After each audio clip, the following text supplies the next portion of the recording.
Investigation ಅಲ್ಲಿ ಗೊತ್ತಾಗ್ತಾ ಇದೆ. ಯಾರಿಗೂ ಕೂಡ ನಿಯಮಗಳು ಬೇರೆದಿಲ್ಲ. ಕಾನೂನು ಸಂವಿಧಾನ ಕರ್ನಾಟಕದಲ್ಲಿ ಎಲ್ಲರಿಗೂ ಒಂದೇ.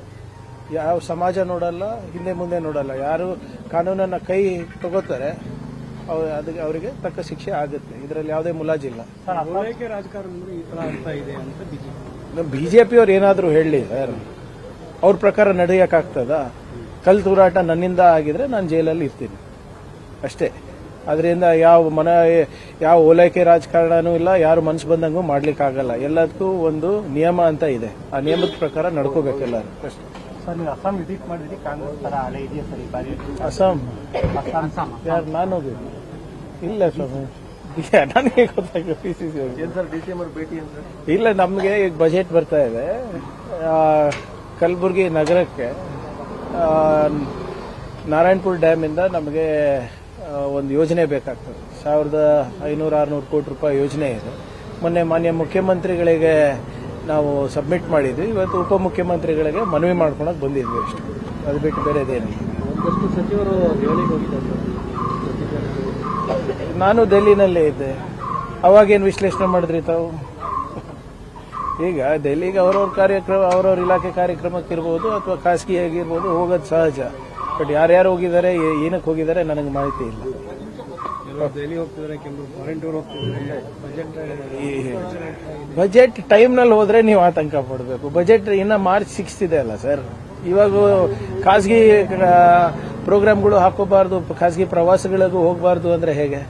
ಏನಾದರೂ ಕಾರಣಗಳಿದ್ರೆ ನಾವು ಅದಕ್ಕೆ ಉತ್ತರ ಕೊಡಬಹುದು. ಖಾಸಗಿಯಾಗಿ ಹೋಗಿದ್ದಾರೆ, ಅವ್ರ ಸ್ನೇಹಿತರು ಹೋಗಿದ್ದಾರೆ, ಅವ್ರ ಕುಟುಂಬ, ಕೆಲವು ಜನ ಅವ್ರ ಕುಟುಂಬದ ಜೊತೆ ಹೋಗಿದ್ದಾರೆ.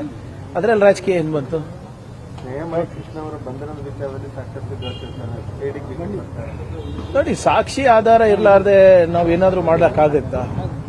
It has been duly verified. Verification ಈಗ ಏನೇನು ಬೇಕು ಅದಕ್ಕೆ ಕ್ಲಾರಿಫಿಕೇಶನ್ಗೆ ಕರೆಯೋದು ತಪ್ಪ. ಈಗ ಇವರು ಎಲ್ಲ ಹೇಳಿದ್ದೆ ಸರಿನಾ? ಕೋರ್ಟ್ ಒಂದು ಆದೇಶ ಮೊನ್ನೆ ನೀಡಿದೆ ಅಲ್ಲ ಮೂಢ ಹಗರಣದ ಬಗ್ಗೆ. ಲೋಕಾಯುಕ್ತರು ಒಂದು ಇದು ಕೊಟ್ಟಿದ್ದಾರಲ್ಲ, ವರದಿ ಕೊಟ್ಟಿದ್ದಾರಲ್ಲ. ಇವರಿಗೆ ಎಲ್ಲ ಗೊತ್ತು ಅಂದ್ರೆ ಹೇಗೆ? ಅವ್ರು ಏನೇನು ಹೇಳ್ತಾರೆ ಮಾಧ್ಯಮದಲ್ಲಿ ಅದನ್ನ ಅಥೆಂಟಿಸಿಟಿ ಪ್ರೂವ್ ಮಾಡಬೇಕಲ್ಲ, ಫೊರೆನ್ಸಿಕ್ಲಿ ಪ್ರೂವ್ ಮಾಡಬೇಕಲ್ಲ, ಮಾಡಲಿ. ಅದರಲ್ಲೂ ಕೂಡ ಏನಾದರೂ ಲೋಪ ಇದ್ರೆ ವಿ ಆರ್ ರೆಡಿ ಟು ರೀಎಕ್ಸಾಮಿನ್ ಅಲ್ಲ. ಸುಮ್ಮನೆ ಎಲ್ಲಾನು ದ್ವೇಷ ಅನ್ಕೊಂಡು ಹೇಳಿದ್ರೆ ಏನದು? ಸಾಕ್ಷಿ ಆಧಾರದ ಮೇಲೆ ನಡಿಬೇಕಾಗ್ತದೆ ನಾವು.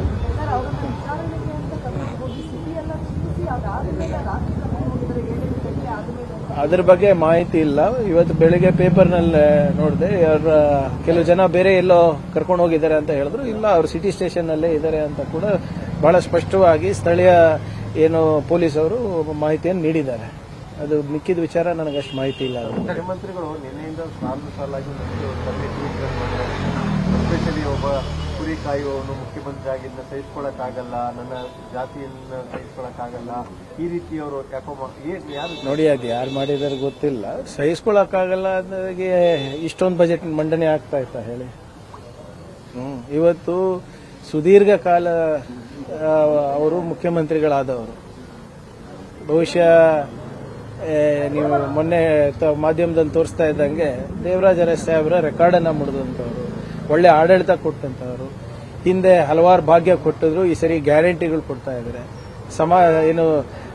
ಒಬ್ಬ ಸಮಾಜದ ಕಟ್ಟ ಕಡೆಯ ಮನುಷ್ಯನ ಕೂಡ ಒಂದು ಆರ್ಥಿಕ ಮತ್ತು ಸಾಮಾಜಿಕ ನ್ಯಾಯವನ್ನು ಕೊಡಿಸೋದು, ಸ್ವಾಭಿಮಾನದ ಬದುಕನ್ನು ಕೊಡಿಸುವಂತ ಯೋಜನೆಗಳು ಅವರು ರೂಪಿಸಿದ್ದಾರೆ.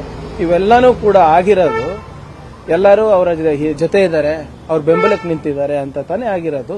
ಅದು ಯಾವ ಸಂದರ್ಭದಲ್ಲಿ ಹಾಗೆ ಅದು ಟ್ವೀಟ್ ಮಾಡಿದರೆ ನನಗೆ ಮಾಹಿತಿ ಇಲ್ಲ. ಈಗ ಅವರ ವಿಚಾರಕ್ಕೆ, ಅವರ ಬದ್ಧತೆಗೆ ಎದುರಾಳಿಗಳು ಯಾರು? ಬಿಜೆಪಿಯವರು, RSS ಅವರೇ ಅಲ್ಲ. ಅವ್ರು ಓಪನ್ ಆಗೇ ಹೇಳಿದಾರಲ್ಲ.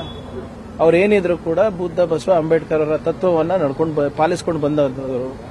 ಆ ವಿಚಾರವಾಗಿ ವಿರುದ್ಧ ಇರೋರು ಯಾರು? ಬಿಜೆಪಿಯವರು, RSS. ಅದೇ ರಾಜಕೀಯ ಎದುರಾಳಿ ಅವರೇ ಅಲ್ವಾ, ಇನ್ಯಾರಿದ್ದಾರೆ? ಪಾರ್ಟಿ ಒಳಗೆ ಯಾರಿದ್ದಾರೆ ಸರ್? ನೀವೇ ಹೇಳಿ. ಇಷ್ಟು ಸುದೀರ್ಘ ಕಾಲ ಅವರು ವಿರೋಧ ಪಕ್ಷದ ನಾಯಕರಿರ್ಬೋದು, ಮುಖ್ಯಮಂತ್ರಿಗಳಾಗಿರ್ಬೋದು, ಹಲವಾರು ಹುದ್ದೆಗಳನ್ನು ಅಲಂಕರಿಸಿರೋದು ನಮ್ಮ ಪಾರ್ಟಿನಲ್ಲೇ ಅಲ್ವಾ? ನಮ್ಮ ಪಾರ್ಟಿಯಿಂದಾನೇ ಇವತ್ತು ಅವರು ಇಷ್ಟೊಂದು ಒಳ್ಳೆ ಆಡಳಿತನ ಕೊಡ್ಲಿಕ್ಕೆ ಸಾಧ್ಯ ಆಗಿರೋದು. ಅದರಿಂದ ನಮ್ಮ ಪಕ್ಷದಲ್ಲಿ ಯಾರು ಕೂಡ ಸಿದ್ದರಾಮಯ್ಯ ಸಾಹೇಬರ ವಿರೋಧಿಗಳಿಲ್ಲ, ಎಲ್ಲರೂ ಅವ್ರ ಅಭಿಮಾನಿಗಳೇ ಇರೋದಲ್ಲಿ.